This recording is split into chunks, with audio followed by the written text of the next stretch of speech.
दोस्तों नमस्कार, मैं हूं मनीष और स्टडी विद मनीष पर आप सबका बहुत बहुत स्वागत है। आज हम इतिहास के एक ऐसे चैप्टर की बात करने वाले हैं जो किसी फिल्मी कहानी से कम नहीं है और हाँ, आपके एग्जाम के लिए तो ये बहुत ही जरूरी है। सोचिए जरा, एक ऐसी कहानी जिसमें व्यापारी शासक बन गए और कुछ मुट्ठी भर लोगों ने एक पूरे देश पर कब्जा कर लिया। जी हाँ, चलिए ईस्ट इंडिया कंपनी के इस रोमांचक सफर को समझते हैं।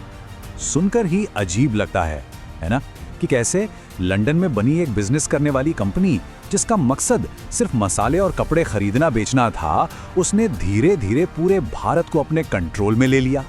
ये कहानी दोस्तों सिर्फ बिजनेस सक्सेस की नहीं है, नहीं, ये कहानी है स्ट्रेटेजी की, धोखे की और ताकत के बल पर किए गए एक बहुत बड़े पॉलिटिकल टेकओवर की।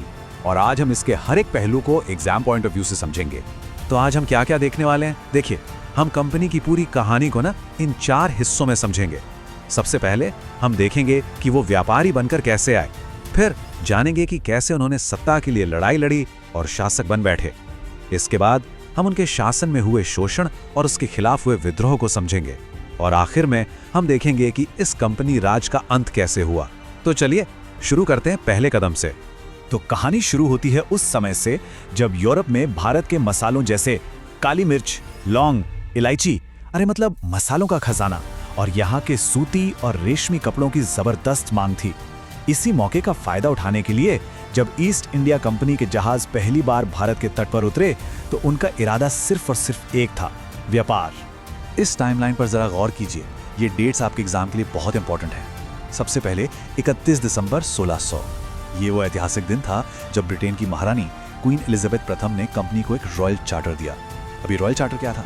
अरे भाई, एक तरह का शाही लाइसेंस था कि जाओ पूरब के देशों के साथ ट्रेड करो। और मजे की बात ये कि इंग्लैंड की कोई और कंपनी यहाँ आके कंपटीशन नहीं कर सकती थी, मोनोपोली, समझ रहे हैं? इसके ठीक 8 साल बाद 1608 में उनका पहला जहाज सूरत के बंदरगाह पर पहुंचा।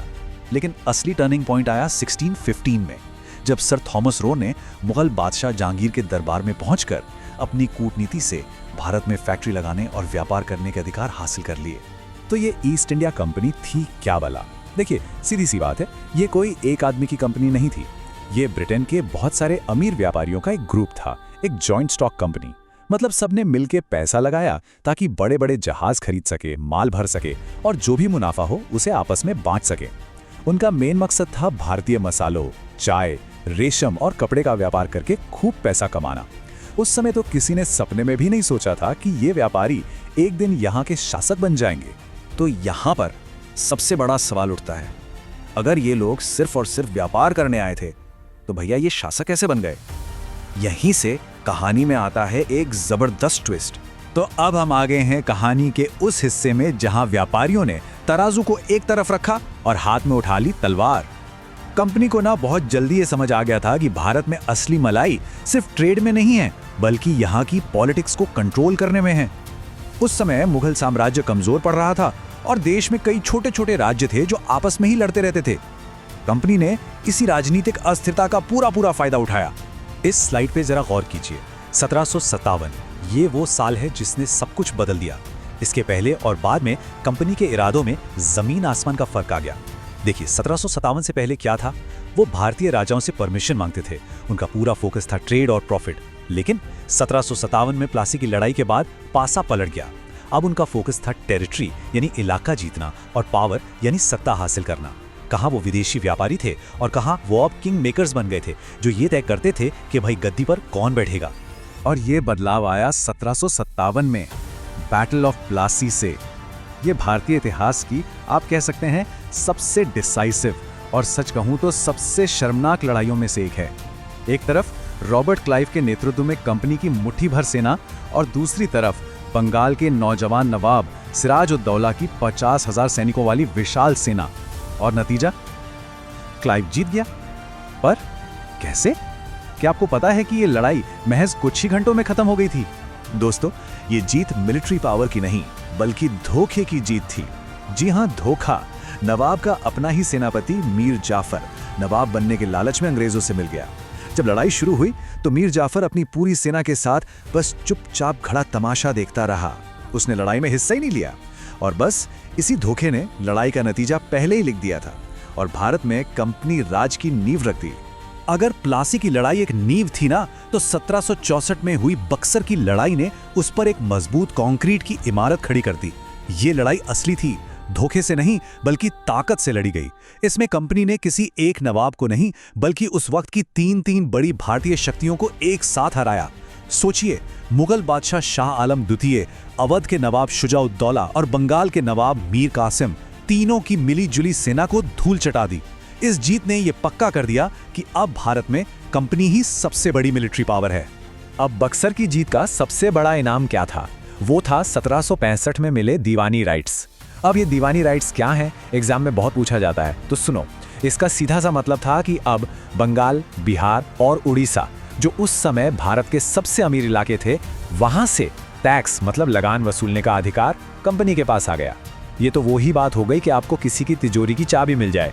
सोच कर देखिए, अब कंपनी अपनी सेना का खर्चा, अपने व्यापार का खर्चा, सब कुछ भारतीय पैसों से ही करने लगी थी। यहीं से शुरू हुई भारत के आर्थिक शोषण की असली कहानी। सत्ता हाथ में आते ही कंपनी का असली चेहरा सामने आने लगा। अब शुरू हुआ शोषण का वो काला अध्याय, जिसकी कीमत आम भारतीयों ने चुकाई और जिसके कारण आगे चलकर एक बहुत बड़े विद्रोह की आग भड़की। तो सत्ता हाथ में आते ही कंपनी ने भारत को आर्थिक रूप से निचोड़ना शुरू कर दिया। कैसे?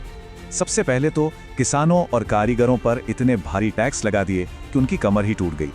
दूसरा, हमारे बुनकरों को मजबूर किया गया कि वो अपना बनाया माल कौड़ियों के दाम पर सिर्फ कंपनी को बेचें। तीसरा, इंग्लैंड की फैक्ट्रियों में बना माल भारत में लाकर ऊंचे मुनाफे पर बेचा गया। और चौथा, जिसे ड्रेन ऑफ वेल्थ भी कहते हैं, भारत का सारा धन और संसाधन यहां से लूटकर इंग्लैंड भेजा जाने लगा। मतलब सोने की चिड़िया कहे जाने वाले भारत को धीरे धीरे खोखला कर दिया गया। सालों का ये दबा हुआ गुस्सा, ये शोषण आखिरकार 1857 में एक ज्वालामुखी की तरह फटा। इसे समझना बहुत आसान है। स्टेप 1, सालों का गुस्सा। आर्थिक शोषण की वजह से आम जनता, किसान सब परेशान थे। स्टेप 2, हर तरफ नाराजगी। जो भारतीय राजा महाराजा थे, सैनिक थे, उन्हें लग रहा था कि उनकी ताकत, उनकी संस्कृति सब कुछ खतरे में है।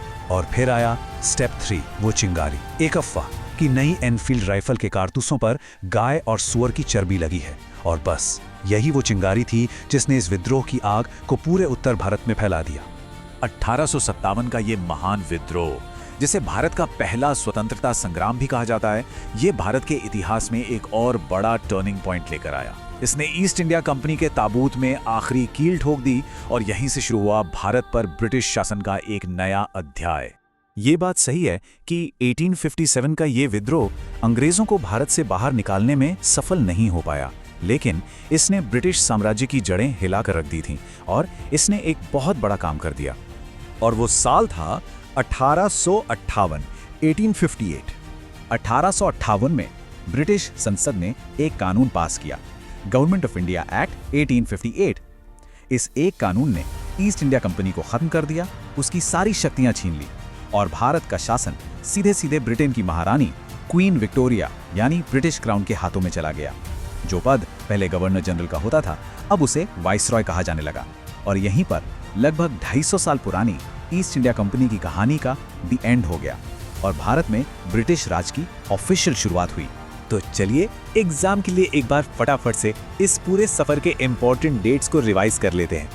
1600 में कंपनी बनी, 1608 में भारत आई, 1757 प्लासी की लड़ाई, सत्ता की शुरुआत, 1764 बक्सर की लड़ाई, सत्ता मजबूत हुई, 1857 कंपनी के खिलाफ बड़ा विद्रोह और आखिरकार 1858 कंपनी राज का अंत। सिंपल। तो जाते जाते एक सवाल आपके लिए छोड़कर जा रहा हूं। जरा सोचिए, अगर प्लासी या बक्सर की लड़ाई का नतीजा कुछ और होता तो आज हमारे भारत का इतिहास कैसा होता? इस पर सोचिएगा जरूर और अपने विचार नीचे कमेंट्स में जरूर बताइएगा।